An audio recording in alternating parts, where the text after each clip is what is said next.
नमस्कार। सीटेट के EVS section के एक और टॉपिक के साथ ये वीडियो लेक्चर आपके सामने पेश है। टॉपिक है ध्वनि। इसका एक पार्ट आप देख चुके हैं, यह ध्वनि का दूसरा पार्ट है, साउंड पार्ट 2। पहले में आपने देखा ध्वनि एक यांत्रिक तरंग है जिसको ट्रैवल करने के लिए माध्यम की आवश्यकता होती है और यही कारण है कि चंद्रमा पर यात्री एक दूसरे की आवाज़ नहीं सुन सकते। इसके अलावा आपने देखा आवृत्ति क्या होती है, आयाम क्या होता है। अब आवृत्ति और आयाम पर आधारित कुछ गुणों की बात होगी, ध्वनि के कुछ गुणों की बात। पहला गुण है तीव्रता और प्रबलता, दूसरा गुण है तारत्व और तीसरा गुण है गुणता। ध्यान रखिएगा, इन तीनों गुणों से सीटेट के ईवीएस सेक्शन में प्रश्न पूछे जाते हैं और ये तीनों गुण हमारे दैनिक जीवन में भी हमारी समझ के लिए अत्यंत आवश्यक हैं। अर्थात हमें इन टॉपिक्स की समझ होनी चाहिए जिससे कि डेली लाइफ में भी हम अगर इस तरह घटना हमारे सामने कोई होती है तो हम उसके बारे में सही वजह को समझ सकें। शुरू करने से पहले आप इसका स्क्रीनशॉट ले लें ताकि आपको इसके नोट्स बनाने में आसानी हो। चलिए, तो ध्वनि के लक्षण की बात करेंगे, कैरेक्टरिस्टिक्स ऑफ साउंड की बात करेंगे। पहला अभिलक्षण है तीव्रता या प्रबलता। तीव्रता या प्रबलता, मैंने आपको इससे पहले वाले वीडियो लेक्चर में दो चीज़ें बताई थी। पहली बात बताई थी मैंने आवृत्ति, जिसे हमने फ्रीक्वेंसी कहा था, जिसका मात्रक मैंने बताया था हर्ट्ज होता है। मैंने इस तरह से आपको सिंबल बना के दिखाया था ध्वनि तरंग का, इस तरह से यहाँ से यहाँ तक एक कंपन, दूसरा कंपन, तीसरा कंपन। तो इस तरह से एक सेकंड में जितने कंपन हो जाएंगे, है ना, एक सेकंड में जितने कंपन हो जाएंगे उस कंपनों की संख्या क्या कहा जाएगा, आवृत्ति कहा जाएगा। इसको हर्ट्ज में हम लोग, इसका मात्रक जो बताया था मैंने, हर्ट्ज बताया था आपको, HZ से लिखते हैं। एक साइंटिस्ट थे हेनरी हर्ट्ज, उनके नाम पर इसका नाम रखा गया है। इसके अलावा मैंने बताया था आपको आयाम, एक और इसकी कैरेक्टरिस्टिक होता है, एक और इसका पहलू होता है आयाम, जिसे इंग्लिश में कहते हैं एम्पलीट्यूड। दोनों ही मैं आपको बता चुका हूँ। अगर आपने इससे पहले वाला वीडियो नहीं देखा है तो उसे ज़रूर देख लें, तो आपको बेसिक्स क्लियर हो जाएगा। ये मध्यमान स्थिति है, मध्यमान स्थिति के एक और मैक्सिमम विस्थापन, यानी कि इसे इधर की ओर विस्थापन या इधर की ओर विस्थापन जो भी होगा उसे क्या कहेंगे, आयाम कहेंगे। परिभाषा थी कंपन करते हुए किसी कण का अपनी मध्यमान स्थिति से एक और अधिकतम विस्थापन ही आयाम कहलाता है। चलिए, तो पहला गुण है तीव्रता या प्रबलता, इसे इंग्लिश में कहेंगे इंटेंसिटी और लाउडनेस। देखिएगा, सुनने में हमें तीव्रता और प्रबलता एक सी चीज़ें लगती हैं, हमें लगता है तीव्रता और प्रबलता एक ही बातें हैं, लेकिन दोनों में थोड़ा सा डिफरेंस है। सबसे पहली चीज़ जो तीव्रता है, तीव्रता किस पे निर्भर करती है, आयाम पर निर्भर करती है। किसी भी ध्वनि तरंग के आयाम पर निर्भर करती है कि ध्वनि कितनी तीव्र होगी या कितनी धीमी होगी। ठीक है, देखिएगा, अगर मैं यहाँ पे आपके सामने दो ध्वनि तरंगें बनाता हूँ, पहली और एक और बनाता हूँ दूसरी, तो आप देख रहे हैं इसका आयाम ज़्यादा है, ये वाला एरिया इसका ज़्यादा है, इसे आयाम कहते हैं। इसका आयाम कम है, इस ध्वनि की तीव्रता ज़्यादा होगी। पहली बात समझिएगा, इसकी तीव्रता कम होगी। तो तीव्रता का मतलब क्या है कि आवाज़ कितनी तेज है, तो ध्वनि की तीव्रता उसके आयाम पर निर्भर करती है। आयाम ज़्यादा होगा तो तीव्रता ज़्यादा होगी और आयाम कम होगा तो तीव्रता कम होगी। लेकिन ध्यान रखिएगा, ध्वनि की प्रबलता कानों की संवेदनशीलता पर निर्भर करती है। ध्वनि की प्रबलता कानों की संवेदनशीलता पर निर्भर करती है। अब मेरी बात समझिएगा, मुझे कोई ध्वनि कितनी प्रबल लग रही है, ये मेरे कानों की संवेदनशीलता पर निर्भर करेगी। कैसे? मान लीजिए आप अपने घर में रहते हैं और आपके घर में 5 मेंबर हैं और आपस में सब लोग जब बात करते हैं तो बात थोड़ी सी हम ऊंची आवाज़ में करते हैं। आपने देखा होगा कई परिवारों में ऐसा होता है कि लोग थोड़ी सी ऊंची आवाज़ में बात करते हैं। कुछ परिवार ऐसे होते हैं जो बहुत धीमी आवाज़ में बात करते हैं। आपने देखा होगा, कॉमन सी बात है ये। अगर मान के चलिएगा कि कोई व्यक्ति ऐसे परिवार का है जो धीमी आवाज़ में बात करते हैं, मान लीजिए परिवार भी है, फैमिली भी है, जहाँ आपस में लोग थोड़ा उनका वॉल्यूम थोड़ा सा कम रहता है और फैमिली ए जो है वहाँ थोड़ा सा वॉल्यूम लाउड रहता है। या ऐसे मान के चलिए गांव में अक्सर क्या होता है, गांव में थोड़ा तेज़ आवाज़ बात करते हैं। उसकी वजह क्या, बड़े घर होते हैं। इसके अलावा खेतों पे काम करते हैं तो खेत बड़े बड़े होते हैं तो तेज़ आवाज़ में बात करने की आदत पड़ जाती है। शहरों की अगर बात करें तो शहरों में घर छोटे छोटे होते हैं और लोग शहरों में क्या करते हैं, थोड़ी धीमी आवाज़ में बात करते हैं। कॉमन फिनोमेनन है, ऐसा कोई फिजिक्स का रूल नहीं है कि शहरों में धीमे ही बात करेंगे, गांव में तेज़ बात करेंगे। लेकिन मैं कॉमन जनरल बात कर रहा हूँ आपको एग्जाम्पल देने के लिए। अब शहर का कोई व्यक्ति गांव में आता है, गांव में उसी परिवार में आता है, उसके सामने मान लीजिए उसकी रिश्तेदारी है गांव में और गांव में जब वो आया है तो गांव में उस फैमिली में जिसमें वो आया है वहाँ से किसी बंदे ने आवाज़ दी। हो सकता है वो आवाज़ उसे बहुत ज़्यादा तेज़ लगे, उसको लगा यार कितनी तेज़ बोल रहे हैं, लेकिन वही आवाज़ उस फैमिली के मेंबर के लिए नॉर्मल होगी।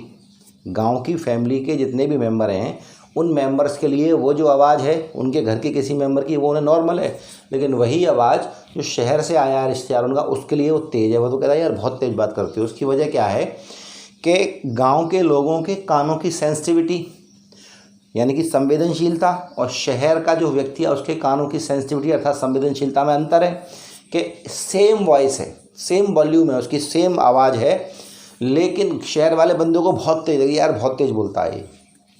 वही आवाज़ गांव के बंदे को क्या लगेगी, स्लो लगेगी।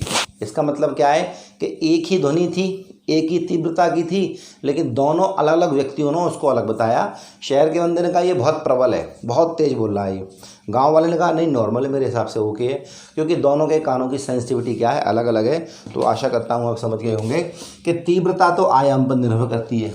जितना ध्वनि तरंग का आयाम होगा, ये वाला एरिया बता चुका हूँ, ए से डिफाइन करते हैं इसको, जितना ज़्यादा एम्पलीट्यूड होगा उतनी ध्वनि तीव्र होगी, लेकिन प्रबलता जो है कानों की संवेदनशीलता पर निर्भर करती है कि हो सकता है समान तीव्रता की ध्वनि किसी व्यक्ति को ज़्यादा तेज लगे, किसी को कम तेज लगे। ठीक है, चलिए तीव्रता को, ध्वनि की तीव्रता को किस में डिफाइन करते हैं, किस में दिखाते हैं, डेसिबल में दिखाते हैं।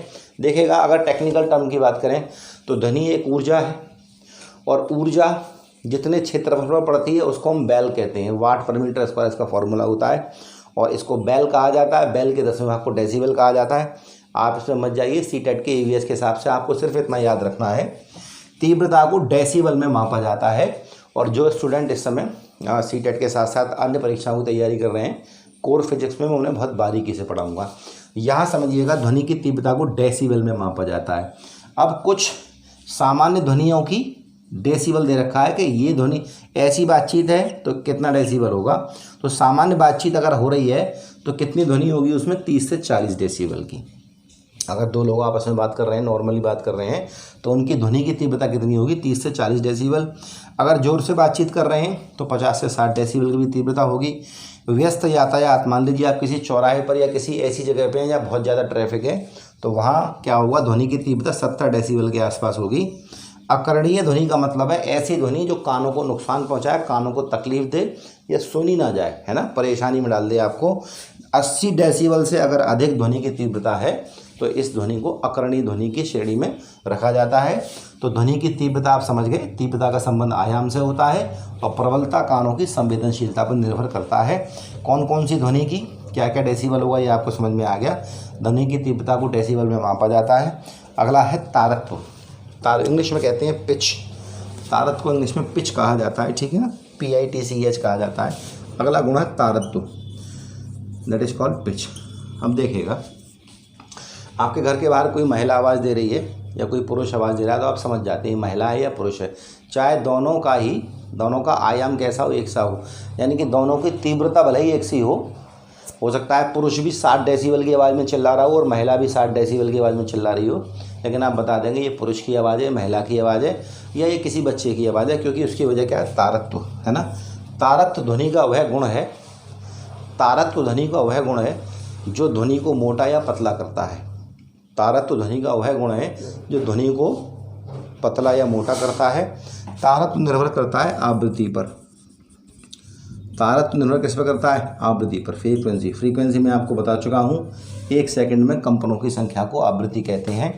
अब मैंने आपके सामने क्या किया, 2 में आपके सामने तरंगे बना रहा हूँ, तरंगे और तरंग भी, ठीक है, दोनों के आयाम एक से हैं, है ना, दोनों के आयाम एक से हैं, ये आयाम एक से हैं मान के चलिए। तो देखिएगा इसमें क्या है, आवृत्ति कम है, इसमें आवृत्ति ज़्यादा है, क्योंकि यहाँ पे कंपन, 1 कंपन, 2 कंपन, 3, 4, 5, 6, इतनी देर में, इतने ही समय में देख रहे हैं आप, इसने कितने कंपन कर लिए, 1, 2, 3, 4, 5, 6, 7, और यानी कि इससे कंपनों की संख्या ज़्यादा है तो इसकी आवृत्ति ज़्यादा होगी, तो ये आवाज़ कैसी होगी, इसके तारत्व ज़्यादा होगा, इसका तारत्व क्या होगा, ज़्यादा होगा, इसका तारत्व क्या होगा, कम होगा। जब इसका तारत्व ज़्यादा होगा तो ये आवाज़ कैसी होगी, पतली होगी। समझ में आ गया होगा अब आपके कि ध्वनि का तारत्व ध्वनि तरंग की आवृत्ति पर निर्भर करता है। आवृत्ति ज़्यादा होगी तो तारत्व ज़्यादा होगा, आवृत्ति कम होगी तो तारत्व कम होगा, और आप तारत्व ज़्यादा होने से आवाज़ पतली हो जाती है। चलिए देखते हैं क्या लिखा हुआ है। तारत्व के कारण ही ध्वनि को मोटा या तीक्ष्ण कहा जाता है। मोटा इंग्लिश में ग्रेव कहते हैं और तीक्ष्ण को श्रिल कहते हैं, तीक्ष्ण या तीखी आवाज़। तारत्व का संबंध किससे है? आवृत्ति से है, जबकि तीव्रता का संबंध कैसे था? आयाम से था। आयाम क्या होती है? ये वाला एरिया जो होता है ना, ऊपर नीचे जाने वाला। आवृत्ति बढ़ने पर तारत्व बढ़ जाता है तथा कम होने पर कम हो जाता है। यानी कि आवृत्ति ज़्यादा है तो तारत्व ज़्यादा होगा, आवृत्ति कम है तो तारत्व कम होगा। बच्चों व स्त्रियों की आवाज़ का तारत्व अधिक होने की वजह से उनकी आवाज़ पुरुषों की तुलना में पतली या तीखी होती है। बताया था जैसा कि मैंने आपको। अगर आपसे प्रश्न पूछता है कि महिला और बच्चों की आवाज़ पुरुषों की तुलना में अधिक तीखी होती है, तीक्ष्ण होती है या पतली होती है, इसका क्या कारण है? तो आप कहेंगे अधिक तारत्व। हो सकता है ऑप्शन में केवल तारत्व दे रखा हो, लेकिन अगर दे रखा हो अधिक तारत्व और कम तारत्व, फिर क्या करेंगे? तो महिला और बच्चों की आवाज़ का तारत्व कैसा होता है? ज़्यादा होता है। आवाज़ पतली मोटी होने के पीछे रीज़न तो तारत्व है ही, लेकिन अगर ऑप्शन में कम तारत्व और ज़्यादा तारत्व दे रखा हो तो पतली आवाज़ का कारण है ज़्यादा तारत्व। और तारत्व किस पर निर्भर करता है? आवृत्ति पर, जैसे तीव्रता निर्भर कर रही थी आयाम पर। अगली बात करते हैं, गुणता की बात करते हैं, दैट इज कॉल्ड टिम्बर। अब देखिएगा, दरवाजे पर दो व्यक्ति हैं, दरवाज़ा बंद है, आप अंदर बैठे हुए हैं। दोनों व्यक्तियों की तीव्रता भी समान है और तारत्व भी समान है। दोनों ही पुरुष हैं, दरवाजे पे दोनों ही पुरुष हैं। एक दूध वाला है, एक सब्जी वाला है। और दूध वाला आपका डेली आने वाला है, सब्जी वाला कभी कभार आता है, आप उसे नहीं जानते। दोनों ही दूध वाले और सब्जी वाले दोनों की आवाज़ की तीव्रता समान है और उसका तारत्व भी दोनों का, यानी कि दोनों की आवाज़ की मोटापन है आवाज़ में, जो उनकी आवाज़ का भारीपन है वो भी समान है। लेकिन फिर भी आप पहचान जाते हो कि नहीं, ये दूध वाला भैया और ये सब्जी वाला है। ये दरवाजे पे आपका कोई रिलेटिव आवाज़ लगाता है, आपके भाई, आपके पापा, आपके चाचा या पड़ोस में कोई व्यक्ति जिसको आप जानते हैं, तो आप उसकी आवाज़ सुन के पहचान जाते हैं। भले ही उसी की समान तीव्रता वाला या समान तारत्व वाला बंदा कोई और भी अगर आवाज़ लगा रहा हो तो आप बता देंगे नहीं, ये उनकी आवाज़ है, ये उनकी आवाज़ है। ध्वनि के इसी गुणों को क्या कहते हैं? गुणता कहते हैं, याद रखिएगा। जब हम अपने परिचितों की आवाज़ पहचान लेते हैं तो इस गुण को गुणता कहते हैं।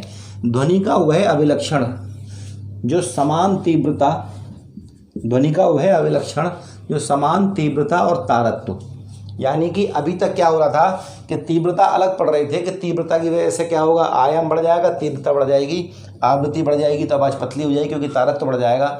अब यहाँ कंडीशन एक और है कि ध्वनि का वह अभिलक्षण, वह कैरेक्टरिस्टिक जो समान तीव्रता और तारत्व की ध्वनियों में, यानी कि तीव्रता भी समान है, आवाज़ तेज भी है, बराबर तेज है दोनों की, तारत्व भी समान है कि आवाज़ मोटी या पतली जैसे भी है एक सी है, उसके बावजूद ही हम ध्वनियों में क्या कर लेते हैं? अंतर कर लेते हैं। अब देखिएगा, आपने देखा होगा भारतीय संगीत में 7 सुर होते हैं, सा रे गा मा पा धा नी सा। इन 7 सुरों को आप बजाइए, हारमोनियम पे बजाइए या बांसुरी से बजाइए या गिटार से बजाइए। अगर गिटार से बजा रहे हैं और बांसुरी से बजा रहे हैं और दोनों की तीव्रता भी समान है और दोनों का तारत्व समान है, तो हम पहचान लेते हैं कि ये बांसुरी पे बजाया जा रहा है और ये हारमोनियम पे या गिटार पे, क्योंकि तीव्रता समान है, तारत्व समान है, उसके बावजूद भी हम ध्वनि में अंतर कर लेते हैं कि ये ध्वनि यहाँ से आ रही है, ये ध्वनि यहाँ से आ रही है। इस गुण को कहते हैं गुणता कहते हैं। यदि सितार व बांसुरी पर एक ही सुर बजाया जाए तो गुणता की वजह से हम क्या कर लेते हैं? पहचान लेते हैं। और गुणता की वजह से ही हम अपने परिचितों की आवाज़ पहचान लेते हैं। किसकी वजह से पहचान लेते हैं? गुणता की वजह से। कि अगर आपको घर के बाहर किसी ने आवाज़ लगाई है, अगर 2 आवाज़ें एक साथ आ रही हैं तो आप पहचान जाएंगे, भले ही दोनों आवाज़ों की तीव्रता और तारत्व एक सा हो, लेकिन आप पहचान जाएंगे कि ये हमारे परिचित हैं और इनको हम नहीं जानते। उसकी वजह क्या है? गुणता। आशा करता हूँ ध्वनि के तीनों गुण आपको समझ आए होंगे। ध्वनि के 1-2 गुण और बचे हैं। मैं समझता हूँ लेक्चर 3 जो इसका बनेगा साउंड का, उसमें ध्वनि समाप्त हो जाएगी। वीडियो कैसा लगा कमेंट सेक्शन में ज़रूर बताएं। Thank you.